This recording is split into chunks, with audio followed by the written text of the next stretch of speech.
అనుబంధం చాలా ఎక్కువ ఉంటుంది. ఒకేసారి అమ్మ కడుపులో పెరిగారు, ఇద్దరు ఒకేసారి పుట్టారు, ఇద్దరు కలిసి పెరిగారు. వీళ్ళిద్దరి మధ్య ఉండే అనుబంధం చాలా చాలా ఎక్కువ ఉంటుంది. నేను చెప్తున్నాను, రెగ్యులర్గా ఉండే అన్నదమ్ముల కంటే కూడా కవల పిల్లల మధ్య ఉండే అనుబంధం, ప్రేమ చాలా ఎక్కువగా ఉంటాయి. సో ఇప్పుడు ఈ ఎంటైర్ ఎపిసోడ్ తర్వాత మీకు ఎప్పుడు అనుమానం వచ్చింది? అంటే మీ అన్నయ్య ఎప్పుడు మిస్ అయ్యాడని తెలిసిందండి ముందు? నాకు June 17 ఈవినింగ్ కాల్ వచ్చింది, మీ తమ్ముడు కనబడట్లేదని. ఎవరి నుంచి వచ్చిందండి కాల్? సందీప్ అన్న అని తమ్ముడు ఆయన దగ్గర ఇంతకుముందు వర్క్ చేస్తుండే అనమాట. అతని నుంచి కాల్ వచ్చింది. తమ్ముడు ఇక్కడ ఇంట్లోనే ఉంటాడు కదా అతను కూడా, మీ తమ్ముడు? అంటే తేజ ఇదే ఇంట్లో ఉంటాడు కదా? ఇంట్లో ఉంటాడు. అంటే మొదట మీకు అనుమానం రావాలి కదా, ఇంటికి పనికి వెళ్ళిన వాడు ఇంకా రాలేదు అని. యాక్చువల్గా వీళ్ళు పెళ్లి చేసుకున్న రోజే నేను ఇంటి నుంచి బయటకు వెళ్ళిపోయినా. ఆ పెళ్ళి నాకు నచ్చక ఆ పెళ్ళికి వ్యతిరేకంగా నేను ఇంటి నుంచి బయటకు వెళ్ళిపోయి 1 month నుంచి బయటనే ఉంటున్నాను. ఓహో, మీరు పెళ్ళిని వ్యతిరేకించి ఈ ఇంట్లో అమ్మాయి ఉన్న ఇంట్లో నేను ఉండలేనని మీరు బయటకు వెళ్ళిపోయారు. ఓకే. అయితే అదే నాకు ఈ మ్యాచ్ క్యాన్సిల్ అయినప్పుడు కొన్ని రూమర్స్ అయితే తెలుసు, ఈ అమ్మాయి ఇట్లా సో ఎఫ్ఐఆర్లు ఉన్నాయి అది అని. అవి నేను మా తమ్మునికి కన్వే చేస్తే వినలేదు. అయితే మీరు చెప్పారా అమ్మాయి మంచిది కాదు, అతనికి బ్యాంక్ మేనేజర్ వాడితో ఎఫ్ఐఆర్ ఉంది, తల్లికి కూతుళ్ళు ఇద్దరికి ఉంది అన్న విషయం చెప్పినా కూడా వినలేదా? అంటే తల్లికి ఉందన్న సంగతి నాకు తెలియదు, కానీ ఈమెతో ఉంది అనేది అయితే ఇట్లా నాకు రూమర్స్ అయితే తెలుసు.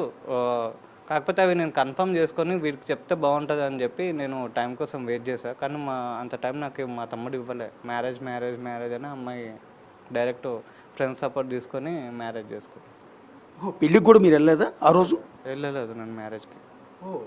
అమ్మా నాన్న అక్క వీళ్ళు ఇంకా మా తమ్ముడు ఏడ్చిండంట వచ్చి, ఒక్కరిని చేసుకోవాల్సి వస్తుంది మ్యారేజ్, అమ్మ నాన్న కూడా లేకుంటే ఎట్లా అంటే మా అత్త వాళ్ళు ఇంకా కొడుకు పెళ్ళి అట్లా వదిలేస్తే బాగోద్దని చెప్పి తీసుకెళ్ళి ఇంకా అక్షింతలు వేయించుంటాను. పెళ్ళికి కూడా వాస్తవానికి ఎంత అపోజ్ చేశారో చూడండి. అమ్మాయి బ్యాడ్ క్యారెక్టర్, అమ్మాయి మంచిది కాదు అని, ఇలాంటిది ఏదో జరుగుతుంది అని, అతను పెళ్ళి అయితే హ్యాపీగా ఉండడం అన్న విషయం వీళ్ళు ముందుగానే గ్రహించారు. అందుకని అక్క ఒప్పుకోలేదు, అమ్మ ఒప్పుకోలేదు, నాన్న ఒప్పుకోలేదు, తోడబుట్టినవాడు ఒప్పుకోలేదు. అమ్మాయి మంచిది కాదని ఆయన ఎంక్వైరీ చేసి చెప్పాడు. చెప్పినా కూడా అమ్మాయి మరి ఎలా ట్రాప్ చేసిందో, ఎలా తన వ్యామోహంలోకి అతన్ని లాగిందో తెలియదు. కానీ వీళ్ళందరూ వద్దన్నా కూడా ఆఖరికి అతను పెళ్లి అరేంజ్మెంట్స్ అంతా సొంతంగా చేసుకున్నాడు. అతను ఒక్కడే చేసుకున్నాడు, ఎందుకంటే వీళ్ళకి ఇష్టం లేదని. అలాగే పెళ్ళికి ఫ్యామిలీ మెంబర్స్ ఎవరు ఎందుకంటే అమ్మాయి మంచిది కాదని పెళ్ళిని అపోజ్ చేశారు. అంతేకాదు, పెళ్ళి అయ్యి అమ్మాయిని కాపురానికి ఇంట్లోకి తీసుకొచ్చి రాగానే తోడబుట్టిన వాడు అతన్ని నేను ఇంట్లో ఉండలేను, ఆ అమ్మాయి ఉన్న ఇంట్లో నేను ఉండలేను, ఇంట్లోంచి బయటకు వెళ్ళిపోయాడు. మీరు బయటకు వెళ్ళిపోయి ఎక్కడ ఉన్నారండి? మీకు పెళ్ళి అయిందా? నాకు మ్యారేజ్ కాలేదండి. నేను బయట రూమ్ తీసుకొని ఉంటున్నాను. అయితే నేను చెప్పాను, మ్యారేజ్ చేసుకుని అయితే ఇంటికి రాకండి, మ్యారేజ్ చేసుకుని ఇంటికి వస్తే నేను ఇంట్లో నుంచి వెళ్ళిపోతాను అని చెప్పాను. అయితే వాళ్ళు మ్యారేజ్ చేసుకుని ఇంటికి వచ్చారు. యాక్చువల్గా నేను అనుకుంటున్నది ఏంటంటే మా తమ్ముడు బయట రూమ్ తీసుకున్నాడు, అన్ని సామాన్లు కూడా కొనేసిండు అని ఇన్ఫర్మేషన్ ఇచ్చాడు మాకు ముందే. అట్లా అన్నందుకే ఈ అమ్మాయి కూడా మ్యారేజ్ ఒప్పుకొని ఉంటుంది అని నేను అనుకుంటున్నా. ఎందుకంటే ఈమె ఇల్లీగల్ ఎఫ్ఐఆర్ కూడా నడవడానికి ఛాన్స్ ఉంటుంది బయట అయితే, ఇంటి దగ్గర అయితే ఛాన్స్ ఉండదు. అందుకని మా తమ్ముడిని ఒప్పించి మ్యారేజ్ చేసుకున్న తర్వాత ఇంటికి వచ్చిన తర్వాత వాళ్ళకు ఛాన్స్ అనేది కుదరదు. ఇంటికి వచ్చిన 10 days తర్వాత కూడా నైట్ 10 o'clockకి ఏడ్చిందంట కదా, ఏడ్చి ఇంటికి వెళ్తా అమ్మ గుర్తొస్తుందని చెప్పి మా అక్కతో అన్నాడంట, ఇంటికి వెళ్తా అని. ఇంటికి వెళ్ళి 5 రోజులు వస్తా అని చెప్పి అక్కడ 15 days వరకు ఉండి, ఈ నెల రోజులు కూడా మా ఇంటి దగ్గర సరిగా లేరు వాళ్ళు. మీ వాడు ఆల్రెడీ పాపం అమ్మాయితో ఉండటానికి ఫిక్స్ అయ్యి, అంటే అమ్మాయి బలవంతం మీద వేరే ఇల్లు కూడా తీసుకున్నాడు, రెంట్కి తీసుకుని సామాన్లు కూడా కొన్నాడు. మేము ఒప్పుకోలేదు సార్. ఫస్ట్ మాకు అస్సలు ఇష్టం లేకుండే అమ్మాయిని చేసుకోవడం.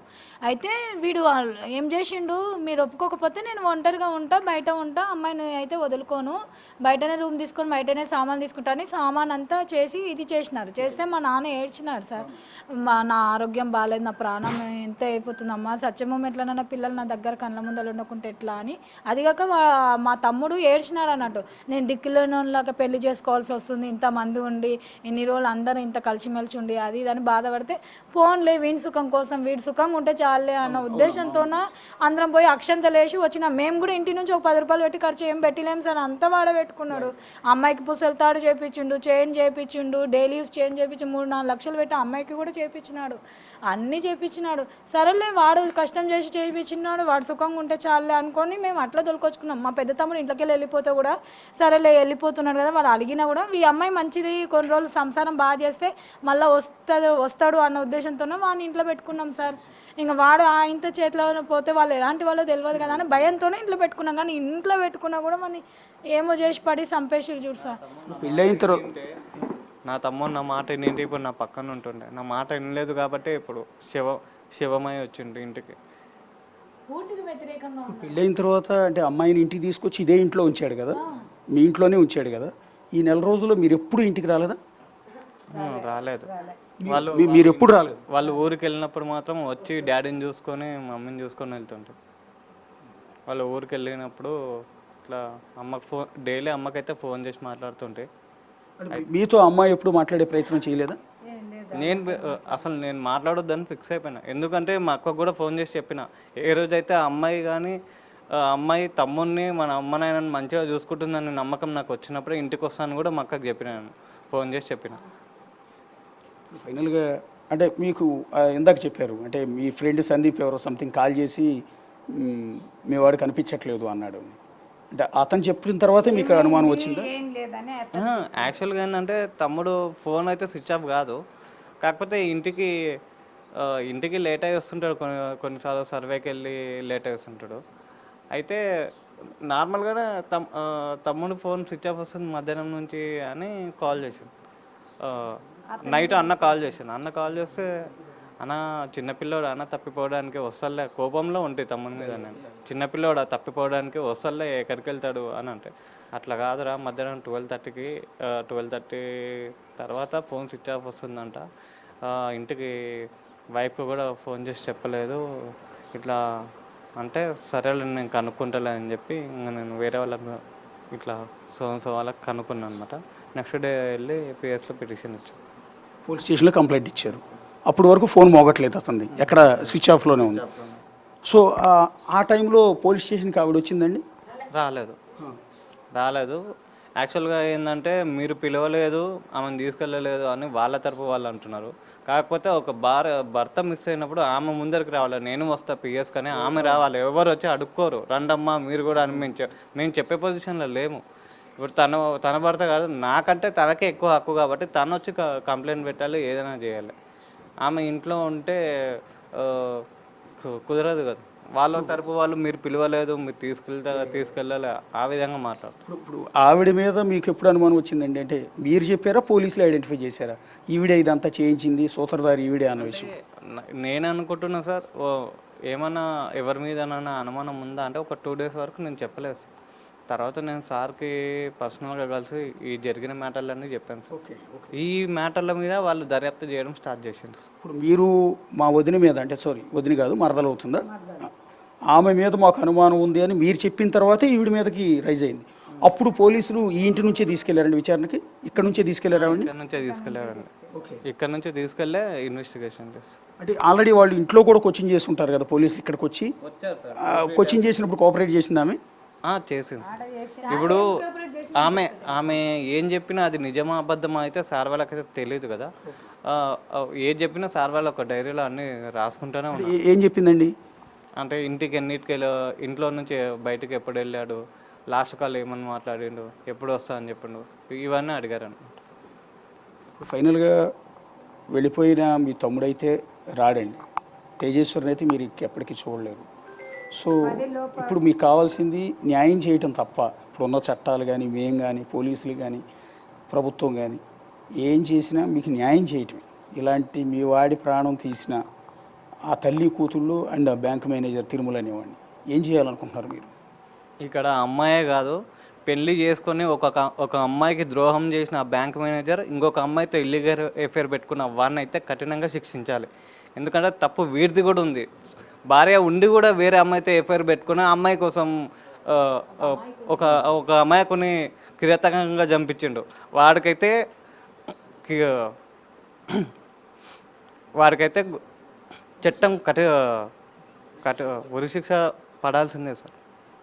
నేనైతే తల్లి కూతుళ్ళని అండ్ వాడిని నడి రోడ్డు మీద నుంచోబెట్టి రాళ్లతో కొట్టాలన్న. యాక్చువల్లీ జర్నలిస్టులు ఎవరు ఆ మాట అనకూడదు కూడా. యాక్చువల్లీ నేను కూడా వాళ్ళ ఫ్యామిలీ మెంబర్ లాగా ఫీల్ అయ్యి ఆ మాట అన్నాను నిజంగా ఆవేశంలో. బేసిక్గా జర్నలిస్టులు ఆ కామెంట్ చేయకూడదు, చట్టాన్ని చేతిలో తీసుకుని కొట్టమని. కానీ ఈ కుటుంబాన్ని చూసిన తర్వాత, వీళ్ళ కళ్ళల్లో కన్నీళ్లు చూసిన తర్వాత నాకు అనిపిస్తుంది ఏంటంటే, యాజ్ యూజువల్గా పోలీస్ స్టేషన్లో అరెస్ట్ చేసి కోర్టులో రిమాండ్కి పంపించి ఆ కేసు విచారణ ఒక 15 ఏళ్ళు 20 ఏళ్ళు తేలే వరకు వాళ్ళని జైల్లో ఉంచి మేపటం తప్ప, 3 పూట్ల ఫుడ్ పెట్టి మేపటం తప్ప ఏమీ లేదు. అల్టిమేట్గా వీళ్ళకి ఏం న్యాయం జరగదు. అవసరమైతే ఛార్జ్ షీట్ ఫైల్ చేసిన తర్వాత ఒక 90 రోజుల తర్వాత ఆటోమేటిక్గా బెయిల్ వస్తుంది వాళ్ళకి. మళ్ళీ 90 రోజుల తర్వాత బయటకు వచ్చి ఇంకొక అమాయకుడిని బయలు చేస్తారు. సో అలా చేయకుండా ఉండాలి అంటే దుబాయ్లో శిక్షలు ఇక్కడ అమలు చేయాలి అని, ఇంకొక బాధితుడు బలి కాకుండా ఉండాలి అంటే ఖచ్చితంగా వాళ్ళని కొట్టి చంపాలని ఇందాక ఆ మాట అన్నా. అందుకని నాకు వెనక్కి తీసుకోబుద్ధి కూడా కావట్లే ఆ మాటని. ఎందుకంటే వీళ్ళ ఫ్యామిలీ మెంబర్ చనిపోయిన తేజేశ్వర్ నా బ్రదర్ అనుకుంటూ ఉన్నాను, బాధతోనే ఈ మాట అంటూ ఉన్నాను. ఒకసారి చివరిగా ఒక్క మాట. థ్రెట్ ఉందండి వాళ్ళ నుంచి, మాకు కూడా థ్రెట్ ఉంది. ఏమీ తెలియని అమాయకున్నే తీసుకుపోయి చంపేసిండ్రు. వాళ్ళ పేర్లు అన్నీ మేము బయట పెట్టినాము. వాళ్ళ ఫ్యామిలీలో నుంచి మాకు ఎట్లా థ్రెట్ ఉంది అంటే ఎవరి నుంచి అండి థ్రెట్ మీకు? బ్యాంక్ మేనేజర్ నుంచి, వీళ్ళ అమ్మాయి తరఫు బంధువుల నుంచి. ఇంత దుర్మార్గం చేసి ఇంత భర్త ప్రాణం తీసిన ఆవిడకి ఇంకా బంధువులు సపోర్ట్ చేస్తున్నారా? అది నాకైతే తెలియదు. కాకపోతే వాళ్ళ నుంచి కూడా నాకు భయం ఉందండి. మా తమ్ముడు కోసం మేము పోరాడుతున్నాం, కానీ వాళ్ళు వేరే రకంగా తీసుకోవచ్చు. మా వాళ్ళను బ్లేమ్ చేసినారని తీసుకోవచ్చు. అంటే ఇప్పుడు మీరైనా నేనైనా అండి, సపోజు మన ఫ్యామిలీలో లేదా మీ ఫ్యామిలీలో ఇలాంటి తల్లి కూతుళ్ళు ఉన్నారు. వాళ్ళు మన అక్క అయి ఉండొచ్చు, మన చెల్లి అయి ఉండొచ్చు, మరదలు అయి ఉండొచ్చు, అత్త అయి ఉండొచ్చు. ఇలాంటి తప్పుడు పనులు చేసిన బ్యాచ్కి యాజ్ ఏ ఫ్యామిలీ మెంబర్స్ మనం సపోర్ట్ చేస్తాం, చేయం కదా అంటున్నా నేను. ఇప్పుడు ఆ తల్లి కూతుళ్ళు వాళ్ళ ఫ్యామిలీ మెంబర్స్ సపోర్ట్ చేస్తారా? అంటే అలా సపోర్ట్ చేసి మీకు థ్రెట్ ఉందని చెప్తున్నానంటే చాలా పెద్ద విషయం. అంటే మీరు ఆల్రెడీ వాళ్ళ ఫ్యామిలీని చూస్తున్నారు కాబట్టి. అంటే ఎవరి నుంచి థ్రెట్ ఉందనుకుంటున్నారు? సుపారీ ఇచ్చి మరి మా తమ్ముని చంపేశారు. ఇంకో 5 లక్షలు ఎక్కిస్తే మమ్మల్ని చంపనని రూల్ ఏముంది? అంటే ఇప్పుడు తిరుమల అనేవాడు పరారీలో ఉన్నాడు. సో మేబీ వీళ్ళు ఇచ్చిన క్లూ ఆధారంగా ఇవాళ రేపు అరెస్ట్ చేస్తారు, ఖచ్చితంగా అరెస్ట్ చేస్తారు. సో అరెస్ట్ చేసినా కూడా మిమ్మల్ని ఏదో చేస్తారని భయం ఉంటుందా? ఉంది సార్. అంటే మేము చావుకైతే భయపడట్లేదు, కానీ మా తమ్ముడు పోయినప్పుడే మా జీవితాలన్నీ కొలాప్స్ అయిపోయినాయి సార్. దానికైతే మేము భయపడట్లేదు. కాకపోతే మా అమ్మ నాన్న చూసుకునేక ఉండాలి కదా సార్ ఎవరు, దానికోసం చెప్తాను. ఈ పరిణామం అంతా చూసిన తర్వాత మిమ్మల్ని అడగకూడదు కానీ ఒక మాట అంటున్నానండి. ఇలాంటి ఒక దరిద్రమైన నీచమైన ఈ మహిళను చూసిన తర్వాత, తల్లి కూతుళ్ళని చూసిన తర్వాత నిజంగా మీకు పెళ్లి చేసుకోబుద్ధి అవుతుందా? లేదు సార్. కాకపోతే ఏంటంటే ఇక్కడ ఆ అమ్మాయిది అయితే తప్పు ఉందని నాకు తెలుసు సార్. కాకపోతే తల్లిది ఎంతవరకు తప్పు ఉందని అయితే నాకు తెలియదు సార్. ఇంకోటి నేను ఎక్కడ కూడా మెన్షన్ చేయలేదు తప్పు అని. అంటే ఆ మ్యారేజ్ కావడానికి ఎక్కువ ఫోర్స్ వేసింది తల్లినే అనమాట. ఆ విషయంలో అయితే నేను తల్లిని తప్పు పడతా, కానీ తల్లి తప్పు అయితే ఎక్కడ ఉందో లేదో అయితే నాకు ఎగ్జాక్ట్గా తెలియదు సార్. ఈ హత్య చేయించడంలో తల్లి పాత్ర ఉందో లేదో మీ క్లారిటీ లేదు సార్, నాకు తెలియదు. అదొకటి. అమ్మాయి పాత్ర ఉండొచ్చు. అమ్మాయి మొన్న అయితే ఏమన్నది, నాకు ఇష్టమే లేకుండే మా అమ్మనే బలవంతంగా చేయించింది అని. తల్లికి తెలియకుండానే ఇవన్నీ జరుగుతాయి సార్. తల్లిది 100% ఉంది సార్ ఇందుట్లో హ్యాండ్. తల్లికి అన్ని తెలిసి కూడా ఒక అమ్మాయికుని చంపడం ఏంది సార్? ఇప్పుడు మా పెద్ద తమ్ముడు భయపడుతున్నాడు ఏమని, ఇవన్నీ మేము బయట చెప్తున్నాం. ఇప్పుడు మీరంతా అడుగుతున్నారు కదా సార్, మేము అన్నీ చెప్పాల్సి వచ్చి చెప్తే ఇప్పుడు మమ్మల్ని కావాలని బ్లేమ్ చేసి ఇప్పుడు అకారణంగా మా తమ్ముని ఏం తెలియని అమాయకునే చంపేసినారు. వానికి ఏం మంచి చెడ్డ ఏం తెలియకుండానే చంపేసినారు వాడిని. ఇప్పుడు ఈ బాబుకి ఏమన్నా అయితే మాకు అది భయం అవుతుంది సార్. ఇప్పుడు మా ఒక్క మాట మాకు చెప్పినింటే దాన్ని మెడబట్టుకుని మేమే దొబ్బుతుంటివి. వద్దు తల్లి మీకు ఇట్లాంటి వాళ్ళు మాకు వద్దు అని. ఇప్పుడు దీని కారణంగా ఇప్పుడు మా పెద్ద తమ్ముడిని కూడా చూసి భయం అవుతుంది. ఎందుకంటే ఇంత స్ప్రెడ్ అవుతుంది నా గురించి, ఇంత స్ప్రెడ్ చేసిన అది చేసిన. మీ మాత్రం లేనిపోని కక్షలు కుతంత్రాలు మాత్రం పెంచుకోకండి. మేమైతే కావాలని చేసింది లేదు. మీరు ఒక్క మాట మాకు ఫస్ట్ తెలియజేసింటే కూడా ఆ పిల్లని మేము మెడబట్టి దొబ్బుతుంటాం ఇంట్లోకి వెళ్ళి. అన్యాయంగా మా తమ్ముడిని చంపేసిన మేమేం పెద్ద ఇష్టపడి కూడా చేసుకోలేము. మేము మా తమ్ముని కోసం ఫైట్ చేస్తున్నాం అంతే, కానీ ఎవరిని మేము ఇక్కడ బ్లేమ్ చేయట్లేదు. జరిగిన సంఘటనల్ని తెలియజేస్తున్నాం అంతే, కానీ ఇక్కడ ఎవరిని బ్లేమ్ చేయట్లేదు. ఏదైతే తెలుస్తుందో అది మాత్రమే కన్వే చేస్తున్నాం. కానీ కొన్ని వార్తలు మాత్రము ఏదేదో ఫేక్ రాసుకుంటున్నారు అక్కడ ఇక్కడ అని.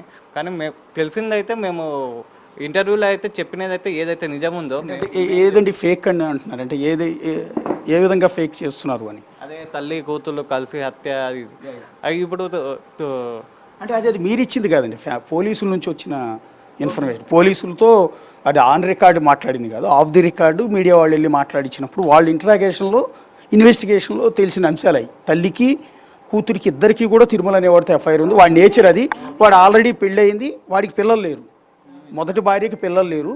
సో అందుకని వీళ్ళతో ఎఫ్ఐఆర్ పెట్టుకున్నారు అనేది వాళ్ళు చేస్తున్న పోలీసుల నుంచి వచ్చిన ఇన్ఫో అండి అదంతా. అది కూడా off the record, on record కాదు. Okay okay thanks. నాకు తెలియదు సార్ ఈ విషయం అయితే, మీరు చెప్పేంత వరకు తెలియదు. అన్నీ ఇట్లా న్యూస్లలో వస్తుంటే మేము ఒకరు చెప్తుంటే ఒకరు రాస్తున్నారు కదా అని అనుకున్నాను. ప్యారలల్గా మీడియా ఛానల్స్ ఎవరైనా సరే మీ